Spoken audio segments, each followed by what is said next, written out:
So guys, let's say I'm having a problem with this folder. You want to right click on it and then click on properties, and then you want to click on security, and then you want to click on edit, and then you want to click on add. And now where it says enter the object name to select, and enter in your username.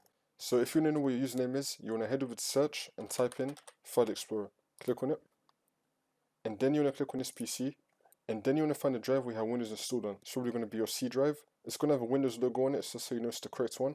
Now you want to double click on it, and then you want to click on users, and then it's going to show your username right here. So for me, my username is Speedy Tutorials. You want to take a note of your username, and then you want to go back into this, and now you want to click on advanced, and then you want to click on find now, and then you want to find your username. So I'm just going to scroll down in my case and look for Speedy Tutorials. You have to look for your own username. So I'm going to click on my username and I click on OK.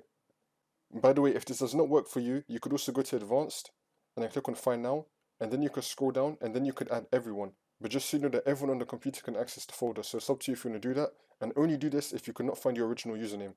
So you can also add everyone as an option. I'm just going to do that for this tutorial. But if you just add your username, it will be fine. But for this tutorial, I'm just going to add both of them. So I'm going to add everyone and my own username. Now I've got my own username and I've got everyone added. And now once you've added in all the usernames, you want to click on OK. And now they're going to be here. And now you want to click on the username, and you want to make sure that you have everything selected right here. So you want everything that's ticked, so like full control, modify, reading, execute. If you just tick full control, then it should tick everything else. But make sure everything here has been selected. And if it does not let you select everything, then you want to go to everyone. And then it should let you select everything. And now once you do that, you want to click on OK again.